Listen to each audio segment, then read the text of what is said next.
beyond belief. Michael Rizza, I teach creative writing and American literature here.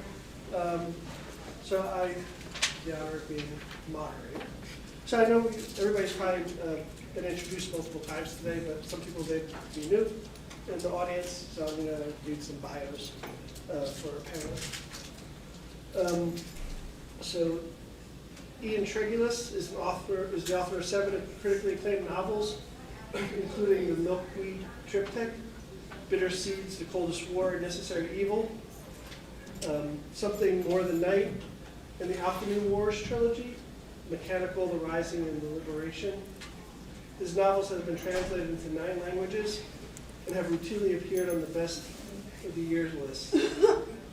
His short fiction has been reprinted in over half a dozen years' best collections, including Best Science Fiction and Fantasy of the Year, Best New Horror, the year's top hard science fiction stories, and the year's best science fiction and fantasy. He's a writer, a scientist, and a thoroughly disappointing flesh mug. That's from his website.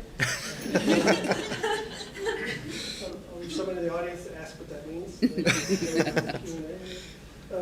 Rebecca Roanhorse is the New York Times bestselling and Nebula, Hugo, and Locus Award-winning speculative fiction writer, and the recipient of the 2018 Astounding Award for Best New Writer.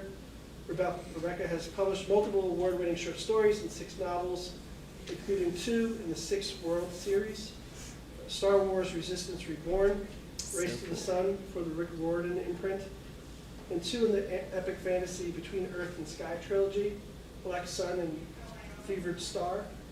The final novel in the trilogy is set to be released in 2024.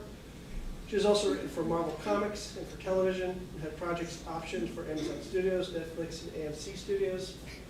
She lives in northern New Mexico with her husband, daughter, and pup. She drinks a lot of black coffee.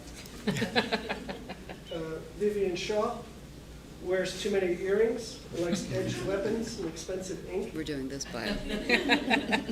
Curious what expensive ink means. Is that like tattoos? Fountain pen ink. Actually pens? Yeah. Okay. Trust me on the expensive. You're fountain. She was born in Kenya and has lived in Cardiff, Oxford, and Baltimore.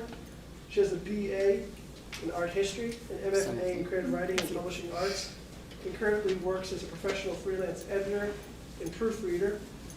She writes about monsters, both in and out of classic horror literature, machines, extant and fantastical, disasters and their causes, and found family. She is the author of the Dr. Greta Helsling contemporary fantasy trilogy, A Strange Practice, Dreadful Company, and Grave Importance. She reviews for the Washington Post, and her short sci-fi horror fiction has appeared in Uncanny and Pseudopod. She says she reads terrible vampire novels, so you don't have to. In her spare time, she collects terrible vintage cookbooks and very nice fountain pens. Right? Writes fan fiction with a pen name of Polvo. She lives in Santa Fe with her wife and Hugo Locus Award-winning author Katie Martini. Some interesting stuff. And last They're a good way to, good place to start. panelist is Emily Mah. She writes as Emily Mah for science fiction and fantasy, Ian Tippett for contemporary fiction, and with her son as D.Z. Mah for children's books. That's awesome. Her short stories have appeared in Analog, Science Fiction and Fact, The Black Gate, and anthologies like Dragon and Stars, Shanghai Steam, and Change, The Tales of Downfall and Rebirth. Her Ian Tippett novels have been on the Amazon Top 100 numerous times, and her novel, Someone Else's Fairy Tale, was the semi-finalist for the Best Indie Book of the Year, Kindle Book Review, and a runner-up for the romance for the Best Independent Book Award Festival Awards. She is a graduate of the Clarion West Writers Workshop for Science Fiction and Fantasy, Inviolable Paradise Writers Workshop. And she also often teaches the unit on self-publishing at the Taos Toolbox Writers Workshop. That is right. When not writing or chasing small children, really had she to manages Ian self-publish. Tippett's book designs, her company, which offers formatting, cover design, and editing services to authors and publishers. All right, well, thanks, everybody. So I guess the first thing I want to ask is maybe our topic is the craft and routine of writing. So I thought maybe I'd just start very broad and general, see if you want to give an overview on the topic about how you approach it, like the craft and routine of writing, your practices. So we could start with Rebecca first. The craft, I mean, that is very broad. That is very broad. Maybe if you want to just start with the routine. You know? Oh, okay, so my routine writing, do I have one? Every novel is different. Every project is different. There was a novel, I wrote my children's novel. I could only write it during the day. Some of my adult stuff, I can only write at night. Certainly my routine has changed from when I was working full-time. I used to be a lawyer in my day job, and I would come home and write from 10 p.m. to 2 a.m. Sitting at my daughter's bedside. Now I'm a full-time writer, and I get up and I write. I drop my daughter off at school. Now she's a driver's ed as we speak. So things have changed. And so I will go to a coffee shop and I will write usually till lunchtime. I'll take a break, have lunch. I'm brain dead until about 5 o'clock. If I try to write during those times, it's like pulling teeth. Like, it's just awful. Like, no, don't do it. And then I'll write again at night. And so usually I write every day, although there are some days where I don't write at all. I am coming out of a long fallow period where I had stopped writing for a while because I gotten very burned out. So part of the reason for that burnout was because I had been sort of psychotically disciplined in terms of routine, making sure I wrote every day, that I wrote that I hit a quota every single day, no matter what, rain or shine, and that was coming on top of, I don't write full time. I have a day job that takes me out of the house 12 to 13 hours a day. That includes 2 to 3 hours of commuting every day. And so I had to be extremely, extremely dedicated. More when I was writing to deadlines and contracts. So I got extremely burned out. So now my routine, as I come back to it, is a little different. I don't force myself to write every day. Now, if I have a deadline, that may change. But what I try to do is something writing focused every day. And I give myself permission to not produce new words every day if I'm genuinely editing. Not like, oh, I'm laying on the couch, but I'm plotting a book. Like, that's writing. Like, it really, if I'm doing something that I know, because any writer will tell you that writing, like the typing is only part of the job. But I still try to make good use of my time. So now in my 3 hours of commuting every day, 2 hours of which are spent on a bus, I have a little folding Bluetooth keyboard that pairs to my phone, because none of my electronics can come with me when I get to work. So they're small enough they can fit in a locker. But I put my backpack on my lap and I unfold my little keyboard and I put my iPhone on it and I can write. I've written entire novellas this way. So I try to use my time very efficiently, I would say. That's impressive. When I have a deadline, which I currently do, and it's so far off at this point that it is not exactly in the guilt stage of self-motivation yet, but it'll get there. I have to figure out how long I have to write X number of words, and then I can set a reasonable expectation for a certain number of words a day or a certain number of words a week or whatever. And if I don't hit that or if I go beyond it, that's fine, but a ballpark is necessary because otherwise I don't know where I am in the process. But my process, such as it is enormously regimented in some ways, and a lot of authors don't necessarily follow this at all. Some of them do something similar, but they use a program called Scrivener to do it.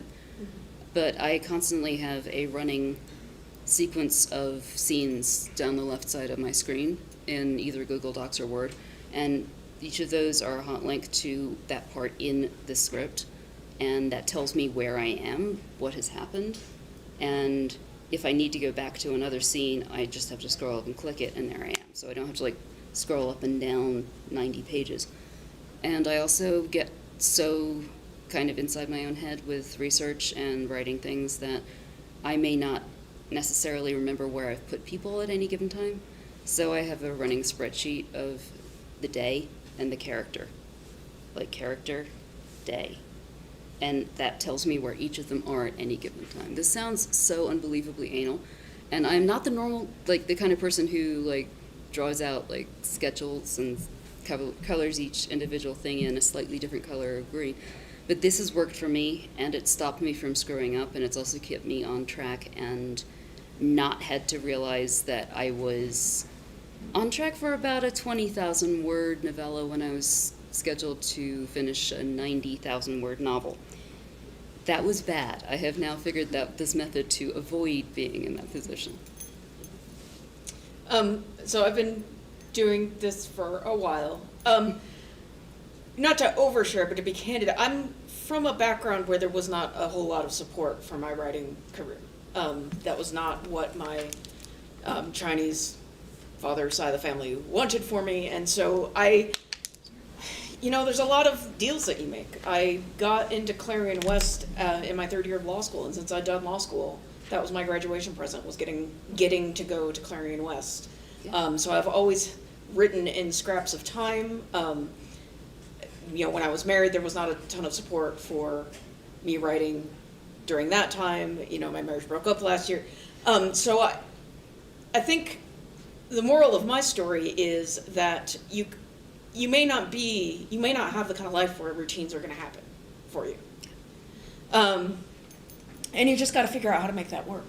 And you've got to figure out how to cut deals. And sometimes you're cutting those deals on a day-to-day basis. Your two toddlers are running around crazy, and you get 10 minutes when they're both asleep, and you write what you can. Mm-hmm. And the other thing is you work with what you've got. Because my life has been so chaotic in so many ways, I've done a lot of different careers. I've been an attorney, I run a formatting business, I was an admin for a financial advisory firm, I'm a realtor, I am now in the compliance department of a financial advisory firm. I'm not really sure what that job entails. I started on Monday. Apparently I'm really qualified for it, so I'll do that for a while.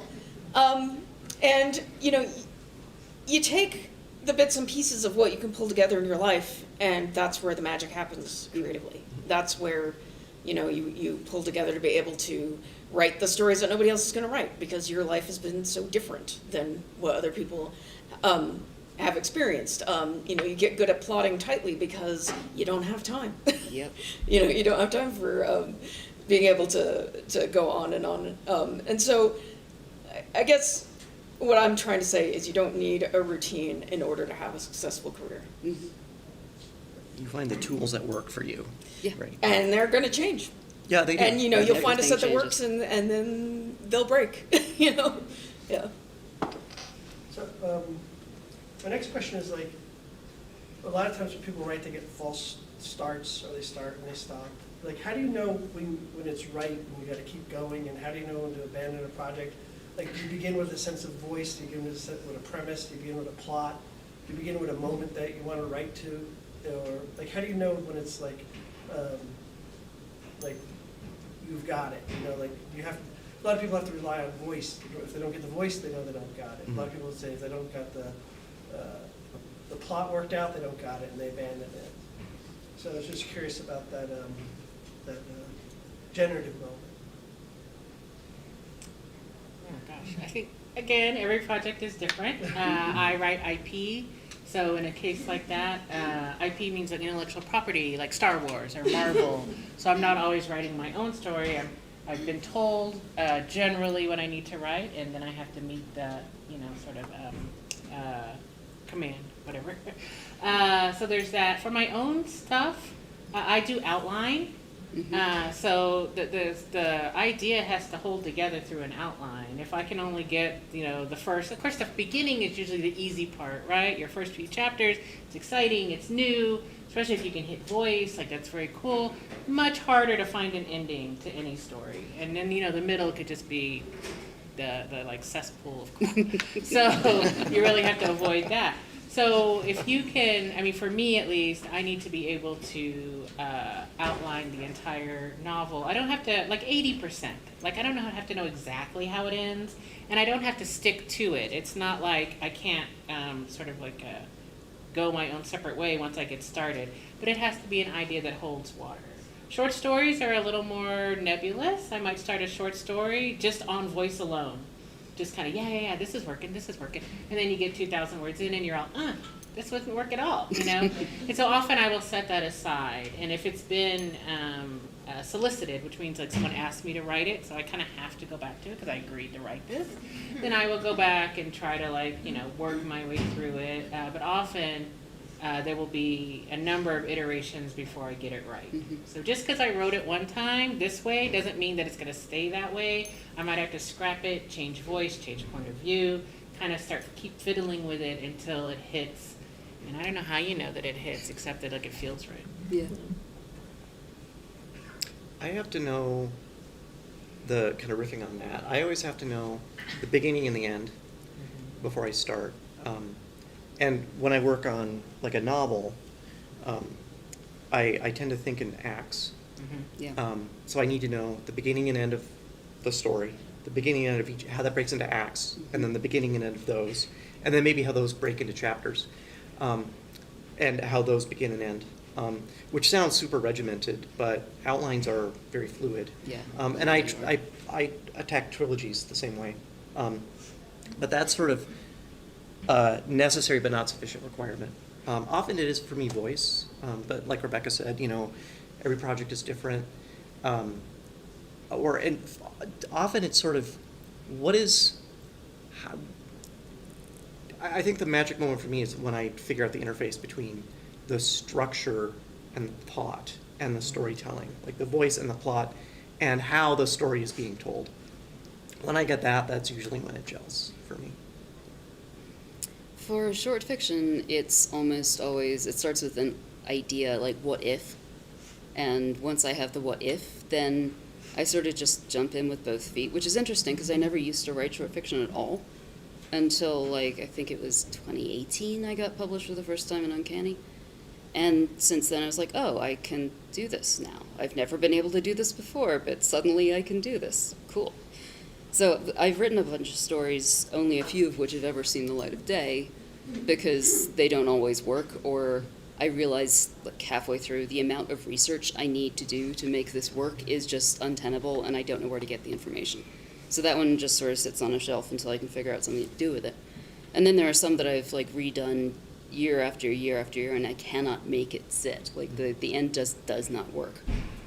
And for novels, I don't know, it's weird because like for the past several years I've worked only in this Greta Helsing universe, which means that I know all of the characters, I know the world, I don't have to come up with a new anything. I just have to like create the plot and like make them do the things. But yeah, I have to outline, and outlines are both regimented and fluid for me. Like I do it sort of scene by scene. I do like an overarching outline, like this is how it starts, this is what happens basically. How we get from here to there may change. But as I go through, each individual chapter has, in square brackets, in all caps, person does thing, then person does other thing, thing happens. And as I write these individual bits, I erase the all caps brackets, and it just sort of like propagates as I go down. I mean, I think there's a lot of romance in just how writing is, or how bestsellers are created, the stories that are told by the, to the public of this idea of it being some sort of magical, mystical process. And there is an element of that, but I think if we're going down the table, is you always need to be working on your technical expertise. Yep. Even people who are hardcore pantsers, Jeffrey Kennedy does not know how her books are going to end when they begin. That's terrible. But if you hear her talk about her process, it is deeply technical. She knows that, if I haven't set up the stakes and all of these things by this number of words, then I'm writing a much longer novel than I thought. Yes, it needs to speak to you. Yes, if you can't be motivated to write it, then don't expect people to be motivated to read it. That being said, not every moment is going to be this like caught up in wild abandon and being carried along with the currents of creativity. I mean, there's what people refer to as Kansas, Nebraska chapters that you just need to write. You can make them more interesting later, but you just got to get through them in order to be able to, or just, when you're not entirely sure how to get these elements to come together. Sometimes you're going to have to do a few iterations, and that's not fun. I mean, it's work. The best jobs, the idea that if you love what you do, you'll never work a day in your life has always been a lie. Total. It doesn't feel like you worked in hindsight. But in the moment, Oh, you work. You're working. You work. Yeah, you're working. I mean, there is no life in which you are just getting paid for playing and having fun. No, as soon as you start enjoy- getting paid, then it stops being, then it becomes work, and that doesn't mean that it's not fun necessarily, but it means that it is work as opposed to something you're doing for the hell of it. For the passion. Yes. Yeah. Yeah, I enjoy having written. Yes, I don't that's enjoy the common writing. thing. Yes, love Sometimes having I written do. books. That's awesome. Sometimes I do, like, the whole, like, the screen opens up and you fall through, and, like, 3 hours later you come back and you've written many thousands of words, and you're like, whoa, that was hyper-focused. But that's That fun doesn't until always you happen. And that's fun until you go back and read it, and you're like, wow, I used the same word like 5 times in one That- sentence. yeah, there and is you're just that. like, I need to calm down and have less caffeine in my system when I do this. Sometimes it works, but you can't force it. You can Yeah. never force it. It's Otherwise, true. it's like pulling one tooth after another tooth, Yeah. and you're like, I hate this. To go off what everybody's been saying, we've been mentioning outlines, and Emily mentioned stakes.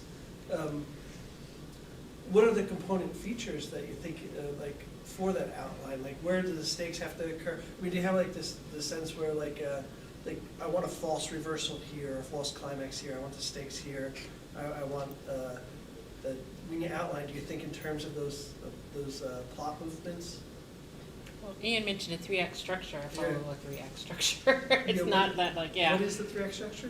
just, I don't know, like inciting incident. Like you start, you have an incident, you have rising tension, you have a climax, and then you have like a done. Yeah, you have a midpoint. Your second act so some people would argue it's a 4-act structure, but the midpoint tends to be, it is kind of the pivot point of the whole novel, but it's not necessarily a very remarkable moment. It, like, in Good Will Hunting, it's just when Robin Williams starts talking about meeting his wife.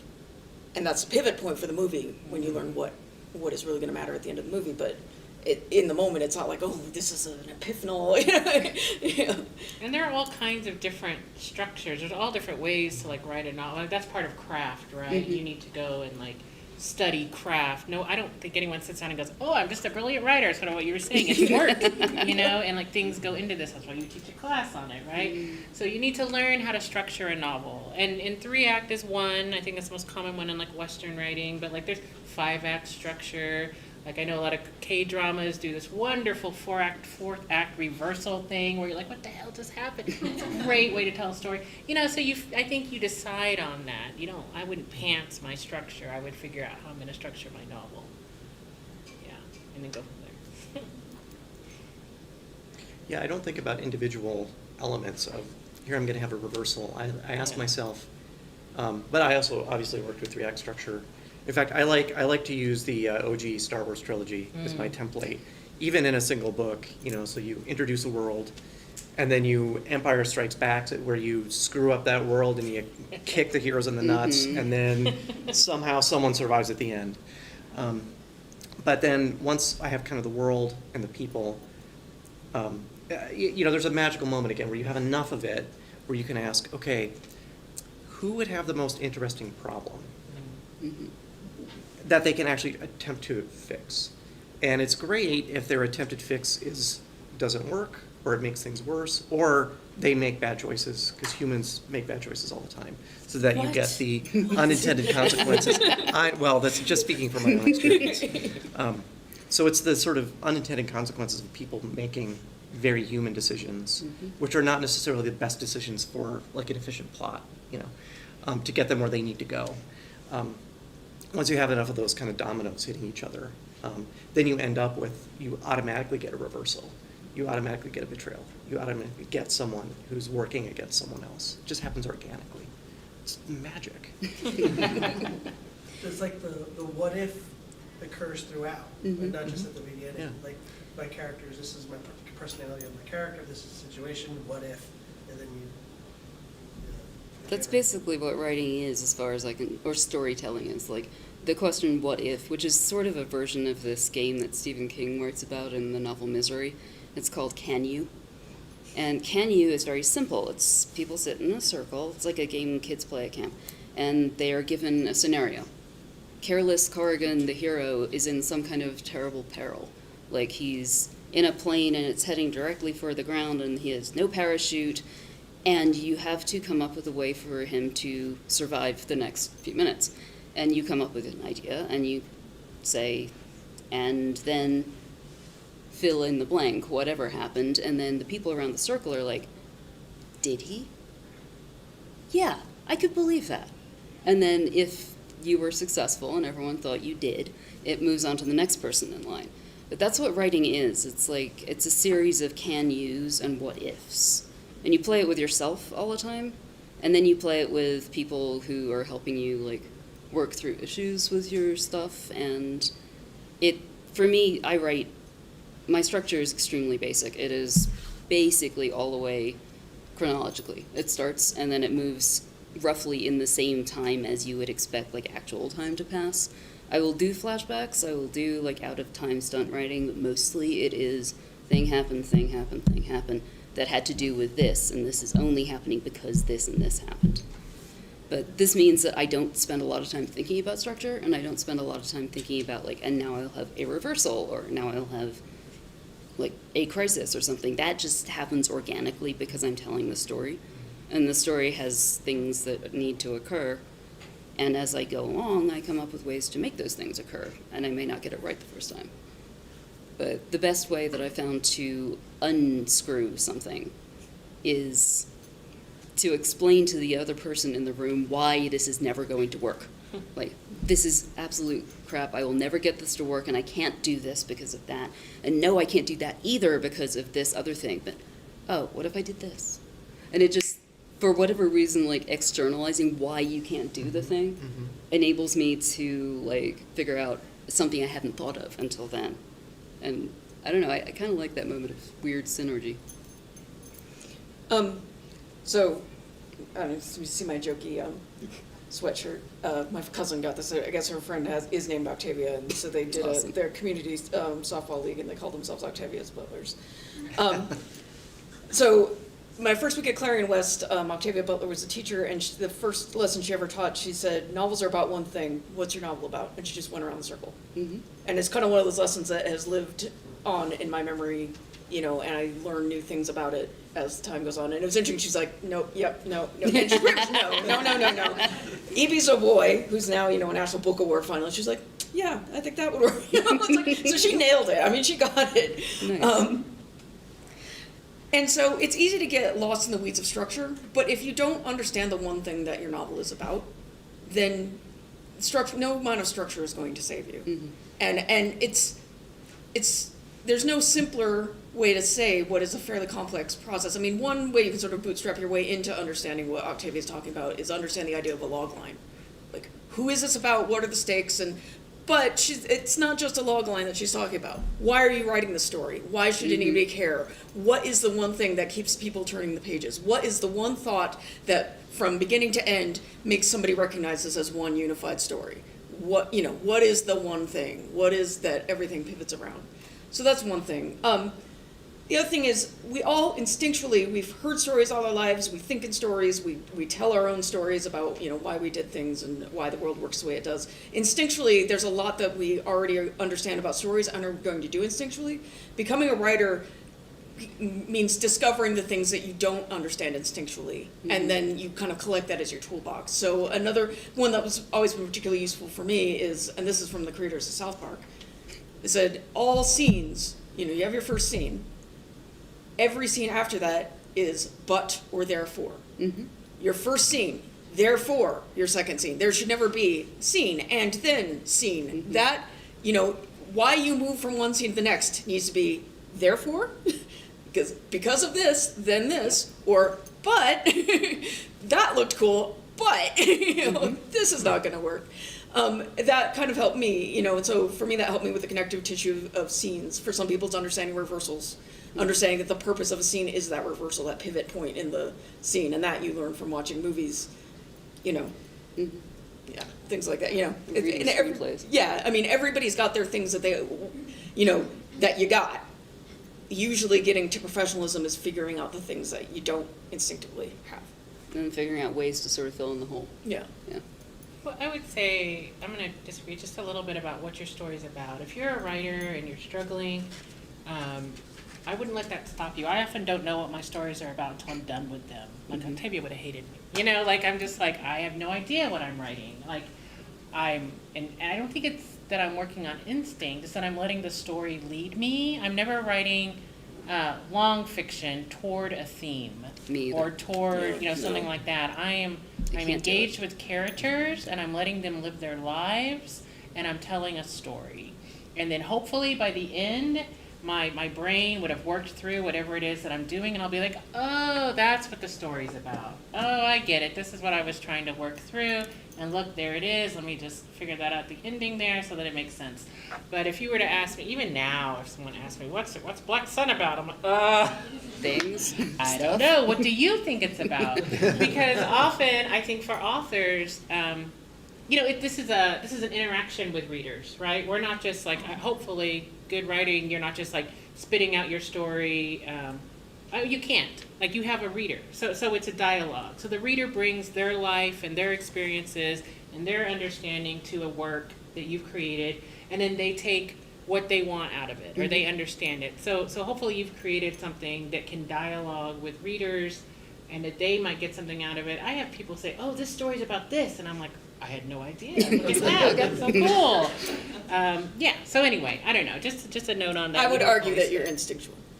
Yeah. Because Yeah. you get to the end and it's one unified story. Nobody says this is like two novels jammed together. Right. Nobody says this is disjointed. So you do have it on an instinctual level. And yeah, there's a ton of interpretation and a ton of dialogue. Yeah. But And that that might be one because- thing, yeah. you do have that instinct. And it might be because we're readers, where I Yeah. think we all Yeah. interact with story. We understand, I think, instinctually how to create story. And so if you do that, then yeah, you're Yeah. following. And I think we often, as Westerners, create 3-act structure stories, Oh yeah. because that's what we've learned. I wish that I could write to theme, because I absolutely can't. Like, when my stories are about what they're about, like they're about these characters who do these things and then these other things happen. And if people want to extract a theme from that, that's Yeah. great, but I didn't necessarily put one in.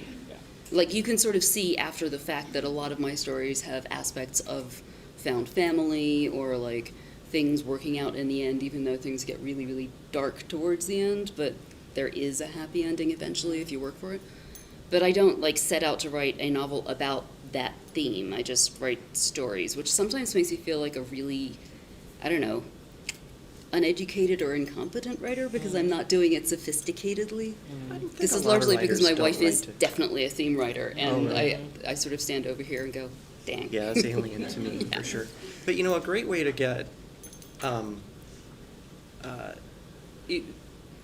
kind of the same way, where I don't know what something is about until I get to the end and people tell me, or when I get to the end, I'm like, oh gosh, there's kind of this there's this symbol that keeps, and like a trick that I've taught myself is, there's always a point, at least for me, where I've gotten very far and I know where I need to get to, but there's just there's a bottleneck. I have to figure something out because the characters have grown into their own skins over the course of the book, and I'm not the sort of person who will just force characters to do, everything has to happen organically from what they want and what they need and where they are and what their problems are and what their concerns are and who they care about. And so something I've taught myself to do is when I hit that bottleneck, and sometimes a book will have 8 or 9 bottlenecks. You go back and look at everything you've done and you look at the sort of the symbolism and the language and imagery that you've put into it, and you can make people think that you've been writing to themes. You say, oh, there's this recurring image. How about It's, that?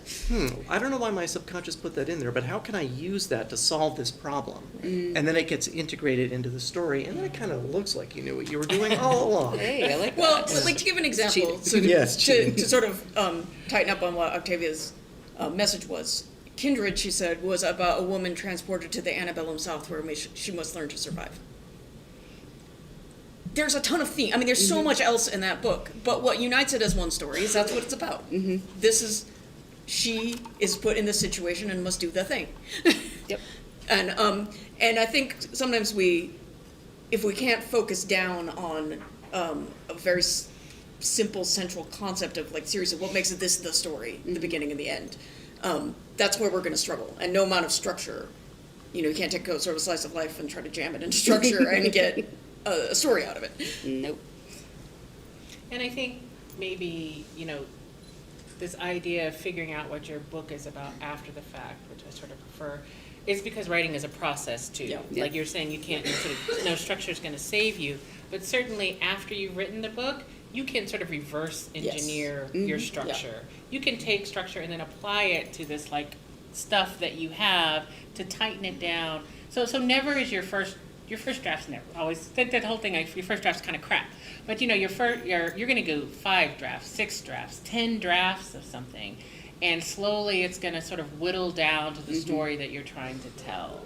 So I think maybe never think of your words as precious. You've always heard like kill your darlings, that sort of thing. But it's sort of like, just never get so attached to one specific thing in your story or this lovely phrase I came up with or, something like that. You have to be willing to be your own editor and like cut stuff for the sake of the story so that you kind of reverse engineer out, what your story's about. Or the way Neil Gaiman put it is the purpose of your second draft is to make people believe you knew what you were doing all along. Yeah. I mean, because that's very much the process of the second draft of, well, if I just put that here, then that makes sense. Yeah, it's like, I knew. And often you don't even know that needs to go there until you get here, and then you're like, oh, look at me fitting this in. Like, I meant to do that. I meant to do that. I love those moments. Yeah. That's where it's fun.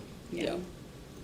Neil Gaiman also says, I think in that same list, he says, people, there are days when writing is like, chewing glass or pulling teeth, and then there are the days, for me, very rare, where it's like magical and it's very easy.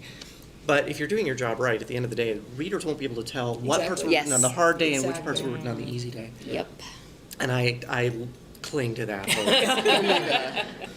Yeah, my second book was the one where I was happily churning along going, this is going great. Oh, crap, I'm going to run out of story in 20,000 words. So I had to go back and basically take the story as it was and slice it open like garlic bread and stick a whole other plot in there. And then spackle over the outside so it looked seamless. It did not look seamless, but it did look okay. Like it was one contiguous story, everything worked together. If it tastes good. Yeah. It tastes good. It was fine. It hit bread. parameters. But that was the hardest thing I've ever had to do, and that was when I discovered these ways to prevent myself from making that mistake again. So the second book was definitely a learning experience. It was an extremely nasty learning experience, but I will never make those particular mistakes again. Well, and, I mean, if any of you are into filmmaking, you see your films very differently than other people see them. Completely differently. I mean, you use the same shot 3 times.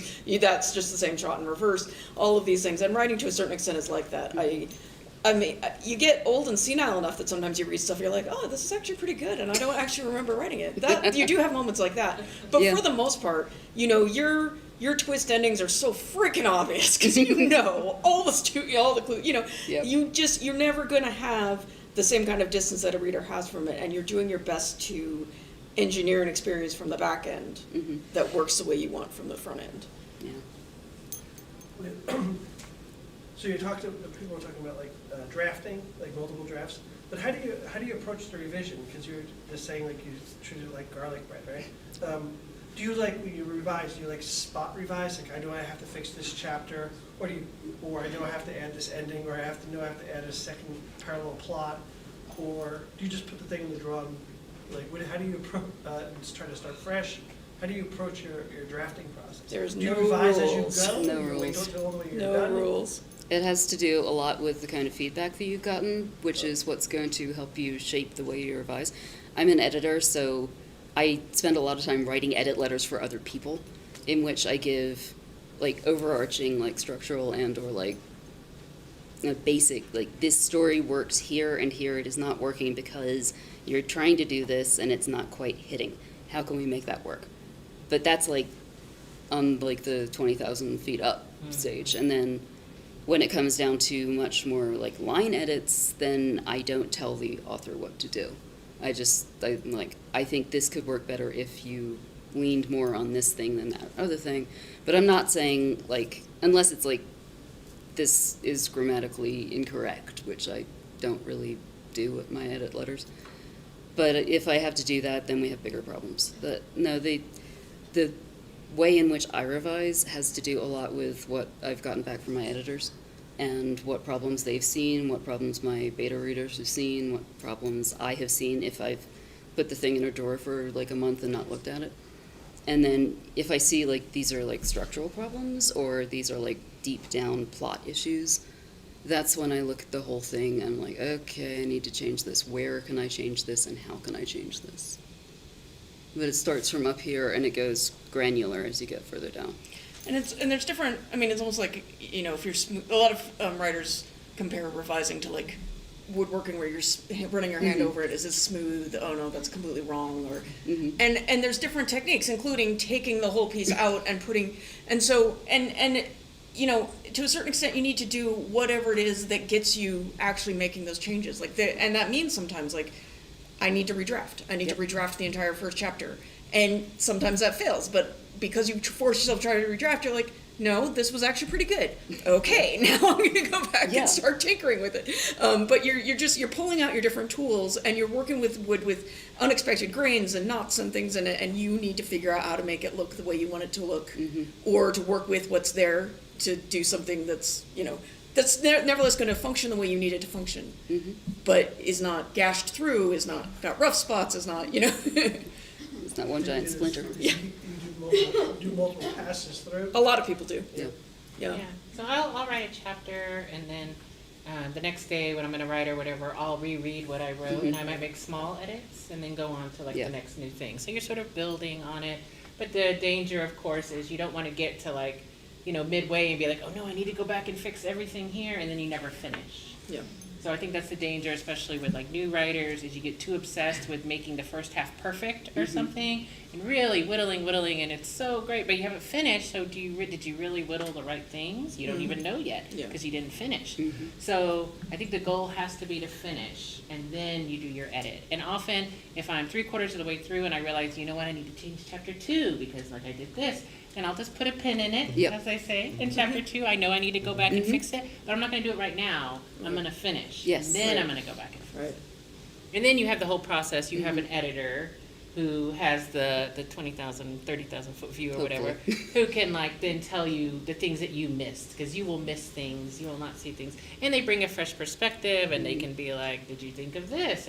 And a good editor won't correct you. They'll just say, hey, did you think about this? Did you look at this? You know, what about this? And you're like, oh. And hopefully that will prompt you to fix the problem. Yeah, I do a similar thing where I go back, I'll read what I've done, and I'll do like polishes, not to like the final polish, but I like to, you know, I'll try to pretty things up as I go along. And I keep both from external feedback and then also just from my own analysis of what I've done. I have like a macro list of these are the structural things or things, you know, big things that are not something I can fix in 10 minutes by sitting there and thinking about improving a sentence. Moving chapters around or adding a scene or figuring out how to lay information in that I didn't give the readers. So with a big project like a book, I'm pretty slow, and I will make my process even more time consuming, because I'll finish a book, I'll put it aside for a month and try not to think about it. I'll try to remove that module of my brain that's thinking, because you live inside the book the entire time you're writing it. Try to get a fresh perspective on it. It's impossible, but a month helps for me. Fresher, yeah. That's like what Stephen King says. You know, you want it to look like an alien artifact when you take it down from the shelf. Yeah, like, I mean, that's the... Yeah, you want to be emotionally separated enough from it that you're not. Yeah. Yeah. Then I'll print it. I have whole shelves at home of 3-ring binders of book drafts, and I'll sit down and print out the whole thing, and then I take a red pen, page by page, and I only print it one-sided because I need the back side for all of the big structural changes happen by hand. You know, I have to write a new scene, I have to remove a scene. They're pretty messy, but I have to like physically do it. Once I've gone through that process, it's close. That's another thing. A lot of writers will write a draft longhand or parts of it longhand. If they're struggling while typing, they'll pull out a journal and So even just things like the mode of how you're writing can be what it takes to. Or changing the mode, because it Yeah, changes exactly. something in your brain. Yeah. And often before I write something, I will write it in a notebook. I'll at least write out like, okay, what's going to happen in this scene. I'll sort of like narrate it, like little bits of dialogue I'm thinking about, I'll put down. And then I have a version that when I go to the computer to type it out, I already have a version. And I'm not trying to think while I'm writing. Like I've done my thinking already on paper. So this is just sort of like bringing it to life. Because often if you're trying to think while you're typing, you're sitting there going, well, what goes next? Well, and you're wasting all this time like trying to figure stuff out. And for some reason, paper and a pen make my brain do something a little different than like typing on a computer. I often find myself solving a problem that I've been trying to figure out how to get rid of. Like I'm out somewhere, I'm like at the bar talking to my friend, and suddenly I'm like, that's how I'm going to fix that. And I have to write it down immediately or I will lose it. And obviously I'll remember this because it's so obvious and clear, and I'll never get it back. You got to write it down all the time. Well, so that's interesting that that's your because I used to think like that, and I ended up writing down a lot of junky things, and I figured out that if I don't remember it, it wasn't any good. Well, and I you wish guys, my memory was that good. I don't know that it's good, but a lot of you have already heard this story and probably have heard me tell the story, but Walter John Williams used to wake up in the middle of the night with these amazing dreams of just award-winning, just incredible ideas. And he trained himself to finally, one night he managed to do it. He woke up in the midst of this dream and he wrote down the idea really fast and he went back to sleep. And the next morning he was excited, he looks at the piece of paper and it says, UFOs are actually made out of bread. And that to me is kind of like, I would write these things down and it'd be like, once I had some distance, it's like, no, that's stupid. It's the thing, if it was not stupid, it would stick around for me. So like everybody's I wish that process was is true. different. Yeah. So my brain will sometimes cough up this absolutely perfect, that's why all of these things have happened, and therefore if I pull them together I can make this other thing happen. And for whatever reason, it will not stick unless I write it down. It's like writing down dreams. So you've written it down and seen, oh yes, this is still a good Yes. thing. With the stuff I've written down, it's like, I should not waste ink and paper like this. I have to write so fast I can barely read my own handwriting just to get it down before it's gone again. Yeah. And I use the voice app on my phone so that I don't have to write anything down. But often as I find that space between sleep and awakeness or whatever, where you're sort of lucid, I solve problems. So I can't come up with a new idea. I would probably come up with UFOs or bread. But I can solve a problem in my novel because all the characters and the things are running around in my head and I'm kind of lying there and I'm not quite asleep but I'm not quite awake. And I don't know, they've done studies, I say scientifically, that when you're tired, your brain creates new connections or something. So you might be able to solve problems that you wouldn't normally be able to solve. Yep. So I try to take advantage of that, and if it comes to me, then I'll just put it in the voice app, and then if it works, it works. If it doesn't, then I have several more questions, but I'm not going to ask them. Is there anybody in the audience have a question? So talking about that, I got to travel with Jack Williamson for a few years. And from here to Lubbock is a 2-hour drive. And so we're driving over to catch a plane one day. I think we were going to Archon in St. Louis. And Jack was talking, he was near the end of a novel, and he was telling me about how he just couldn't come up with the ending. And we're actually going to Houston. He just was not able to figure out the end of the novel. So we get to Houston, and his thing was we'd get up and we'd go to breakfast and talk to people and stuff, and go for a walk, go to lunch, and then in the afternoon, Jack would lay down for about 2 hours. Because he's in late 80s, early 90s. And so this one afternoon, we have lunch, he goes up to lay down, I come back and get him a couple hours later, and he said, I know how the novel's going to end. His body had to rest, but his mind was working. And just that 2 hours came to him. Yeah. He also, another time, with one of his short stories, he was teaching the creative writing class at the time, and he couldn't get the ending to that.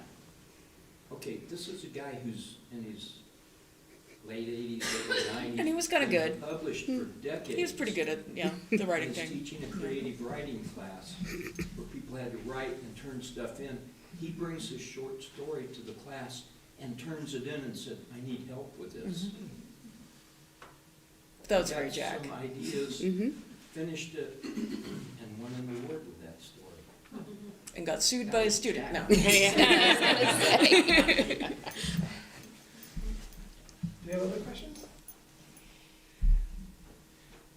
Just to touch on what Jean just shared with us, I've spent much of my visit here this week up in Special Collections, and he did write for a long, long time. I haven't done the analysis, and I probably never will, but for as much as Jack wrote and sold, he also wrote as much or more and didn't sell. Yeah. Or didn't finish, but he didn't throw it away. And like some writers, he didn't flip the paper over and use it on another story or as a carbon.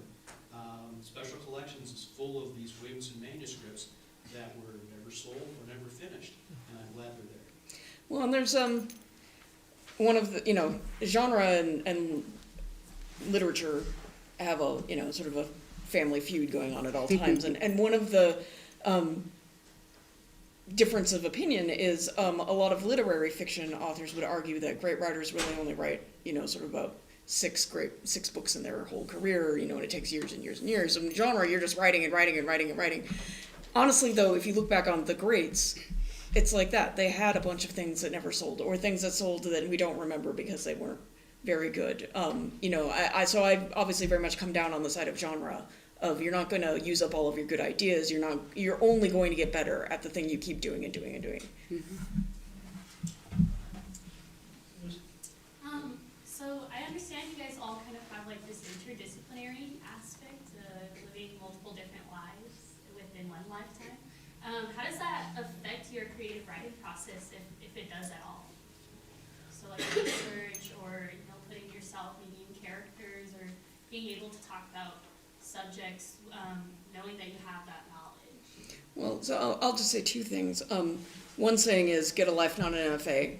No shade on people who get the MFAs. I got it so I would be more hireable. Yeah, I mean, but the That's idea the only being like reason. have things to write about. The other thing is a lot of people find out, much to their dismay, they write in their spare time and their scraps of time, and then they are selling enough that they could write full time.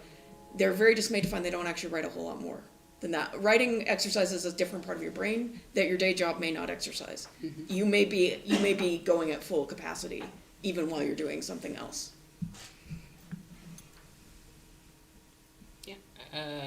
I've done a number of different careers before I became a full-time writer, and I think, I don't know, do they apply? I was gonna say, and they all have fed into but it's really kind of not true. I was like a computer programmer. I'm not sure that really helps me do anything.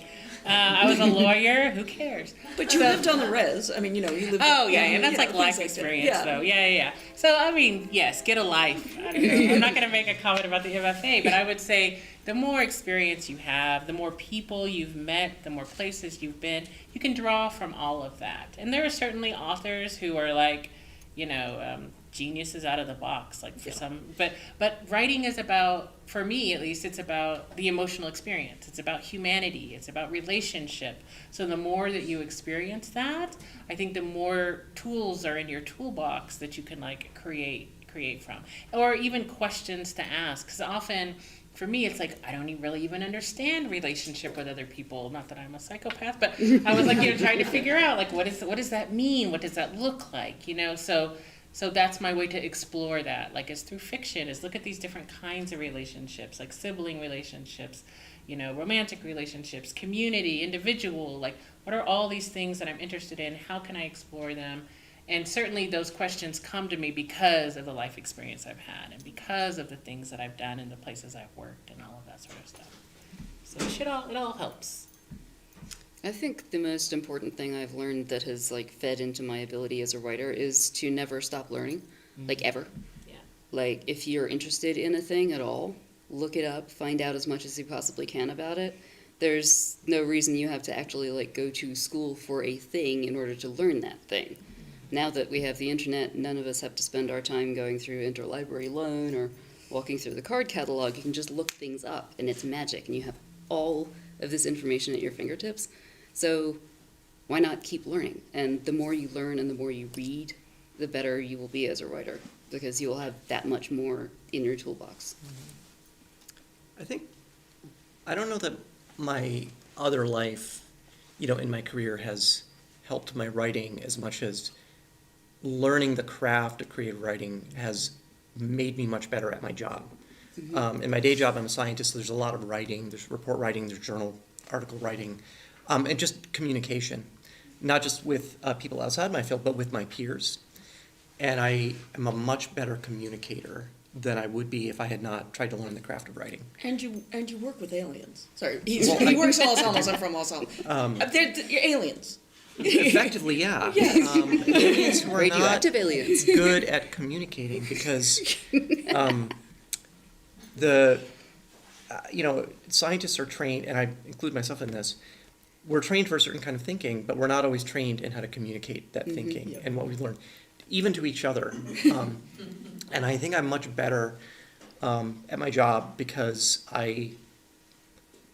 it sounds weird to say like creative writing, I write these books about robots punching each other, but that actually has made me better at my job because... At not punching your coworker. No, not that. Robots not punching. I still fail at that, but being able to dissect where an attempt at communication is not working and being able to help people fix that. Because often there's miscommunication where people are talking past each other and they don't even realize it. But when you have spent a lot of time analyzing how to communicate an idea to someone, it's very, very valuable. And so not just outside of science. This would be true, I think, in any job that I had, not just in science. Communication is extremely important in, I think, almost any endeavor. And having an innate understanding of how to make that happen is always very valuable. Gets you better grants, too.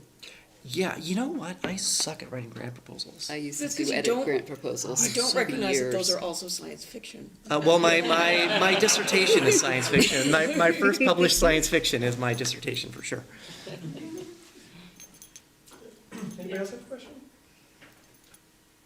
Or have we answered all the questions for you? Every last one. No more questions. I had a question about, when do you include other people in your process? Like, when do you know, and who do you include? That's a good Like, do you question. read to your spouse, or you say, my spouse can't go anywhere near this, or you have a good friend, or you just rely on editors or agents? That's a very good question, and that's something you're gonna have to learn Yeah. when to let people see your writing. And who? And Yeah, who. and who, And how. right. And what, Under what circumstances. it's a process, I think, to learn like what to take in and what to discard. Mhm. I do not, okay. So the difficult thing, I think, is if you let someone see your writing too soon, they could squash it, and they could be wrong. So they're like, oh, well, this isn't working, or have you, so too much feedback too early is not a good idea. You have to keep the idea precious, you have to nurture it, you have to let it grow a little bit, and then there should be maybe a handful of people you trust that you can show it to, who critique, so we have a critique group. I think most authors find a critique circle that they can work with, people they trust, people who have the right kind of eye for what you're writing. My first critique group was a romance author, a science writer, and a self-help writer. It was a hot mess. That is not the feedback that I needed for my work. And so they never quite understood what I was doing, and so when they would critique a story or my story, it was no, I'm not gonna so you have to learn also to when someone gives you critique, when is it helpful, when is it not helpful, and that's just a process. But I just babbled a little bit, but someone else say something. It is hard to figure out when to show some of your work and when to not, and who to show it to, and then who to trust. Well, so the other side of the coin is I started out in a critique, Clarion West is a critique program, and I worked with critique groups for, a couple decades, and my bestsellers were all written without critiquers. Mm-hmm. To me, it's not actually a particularly valuable, I did extract some value from it, but it definitely did not benefit my ability to make a living as a writer. I would agree with that. Having done the MFA, largely because I wanted the M after the name, I spent several years in critique groups and learned very little that I didn't already know. But I did learn that that particular critique program is not for me. So that was one piece of information I learned. For me, the first reader is always going to be my wife because, well, for one thing, I trust her implicitly, and for another, she is in many ways a better writer than I am, which means that when she can see things that I don't see, and she can point out things that I have not noticed, and she will also ask me what I want in terms of crit before she gives it to me, which is, I think, kind of crucial for like the early stages. And we read each other's stuff. We're each other's like first reader. She cannot edit my short fiction because most of the edits that she wants me to do are structural, and that makes me like sort of nope out of there, like nope. But she can easily edit my long fiction, and I can edit hers for the same reason. But it's interesting, like after several years of doing this, we figured out what we can and cannot work together on. But yeah, we have a group of friends who are fellow authors that we like run stuff through and talk to about this, but I don't have like a critique group as such. Just to reiterate what Rebecca said, you have to find, the right time for something, and there are pieces that I'll write, and then within a couple weeks I'll show to people. There are things I've been thinking about for 8 or 9 years before I'm ready to let people see it, because I'm very, I guess you could say, superstitious about things. If the wrong thing is said at the wrong time, it can completely change or destroy something, with no malice. Yeah. And it's learning how to take in the feedback and, get the things that are helpful and the things that are not helpful. I think in a way, like writing fanfic and having immediate feedback all the time has been extremely helpful to me, because it allowed me to grow a shell so that I'm not so worried about like a stray word like hitting me in like a place where I will no longer have the courage to work on a piece, because like people on the internet, if they don't like it, okay. But if they do like it, it's really, really helpful and encouraging to get the immediate feedback. Like you post a chapter and like the next day you have like 15 comments going, I hate you, I hate you, I hate you, this is perfect. Yeah. Oh yeah. When they're yelling at you, It's like, the that's best. you're on It's fire. like I made them cry. Oh, Yeah. Yeah. But I found that really helps, and it has allowed me to take credit for my original work better, I think. I think also if you're part of a critique group, you learn how to critique you learn how to critique. And so that is worthwhile as well, because it allows you to learn like what works in a narrative and what doesn't. Mm-hmm. So it's not so yeah, it's great people give you feedback on your stuff, but you need to learn how to give feedback on other people's stuff, and I think in a critique group that's very helpful. It's made me a better storyteller because I learn like not to impose what I want on them. It's like because the goal of being a critique group is to help that author you're critiquing get to where they want to be, right? Not to write a story like you would write it, because they don't care, you're not you. And often if you're with better writers than you are, I think that can be very helpful too, because then you can see, oh, well, look how they did it. Isn't that way more creative than how I was going to, tackle this idea or, try to fix this or whatever. So you just figure it out for yourself, but there are definite benefits. And they're not all, oh, give me notes on my story. There's other things you get out of that. And the only thing I'll say, though, is it took me a long time to understand that the stuff that sold was the stuff I wanted to write, not stuff that my critique group liked at all. And I mean, I've sold a lot of books, with stuff that I don't think one of our critique groups would have been interested in at all. And so, the moral of that story isn't, oh my gosh, I wasted so much time. And it's never be afraid to say, okay, I tried doing the thing that made sense for a long period of time. It's okay to learn from that and to abandon it and to move on. It really is. Don't beat yourself up for wasted time, but also don't lock yourself in because you've invested so much time. Yeah. You know, I'm also married to a writer, and we never show each other our work. Part of that is because my wife's a playwright, and I don't come from the theater world, so I can't help her. But I always have that fear of, what if, like, I don't want to dilute her opinion of me, you know? Like, Anymore. exactly.